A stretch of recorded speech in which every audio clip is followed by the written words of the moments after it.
must have been about 2 years ago, if not more, Roger, that you and I met, and we started, I think, looking at the interesting kind of correlations that there were between the work that I do as a chef and your work in medicine.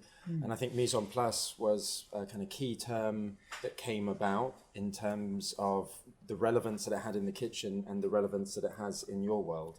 Yes, I remember I'd been looking at the doing of science and medicine, Sure. and had brought together a group of people at the Art Workers Guild in London to invite people to demonstrate the kind of things that they do with their hands that are often not written down.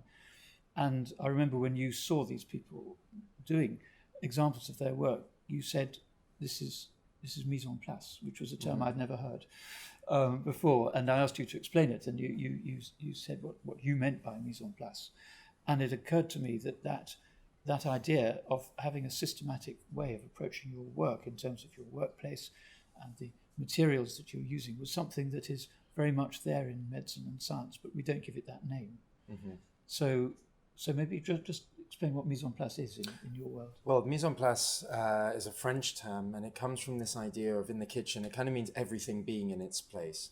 Now, on a day-to-day basis in the kitchen, we use it in terms of having all the food prepared for your service, well prepared, portioned, put in place, in the right fridges, and so on and so forth. But the term itself is kind of more expansive than that, and really goes into having all of your equipment and everything in your kitchen, in your operation, in order.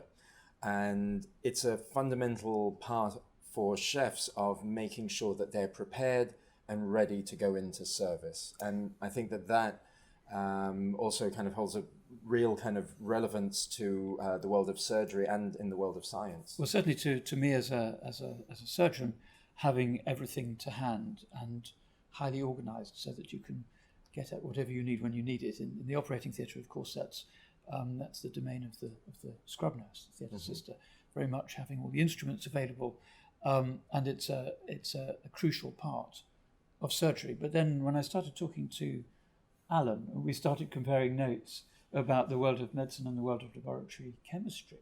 It turned out that there were very interesting parallels there too, weren't there? Exactly. I mean, I think that was the first time I'd heard the term mise en place, and you were explaining your conversation with Joseph, and it's, of course, it's very, very similar to a synthetic chemist gearing up to do a complex reaction. You have to make sure that you've got all your reagents ready, you've got all the various syringes, scalpels, everything you need. Yeah. You take things out of the fridge, you let them warm up to a certain temperature. Everything is sequenced to do it when you need to do it. And I guess I then went on to lament that actually we don't teach these skills and this sort of thought process and this requirement within our undergraduate curriculum. Well, I think that was one of the things that struck me, was that doesn't happen. Well, in the medical world, I think experienced professionals expect everyone who's learning to know these things, but very often they're never made explicit. But Joseph, you were saying that this idea of mise en place is something that the culinary students learn about specifically right from the very beginning. Well, I think in the same way that chemistry students have certain practical skills that they need to know in order to do their lab work. Without those kind of skills as chefs, we wouldn't be able to do our job. So we're kind of taught those skills in order to be able to carry out the job that I think in some ways may be taken for granted in your world. And it is that kind of some of the more intuitive maybe things in terms of how to arrange not only a section, but the kind of methodical way of going through steps in order to achieve. And we're used to going according to recipes as chefs, so is that kind of sense of planning out.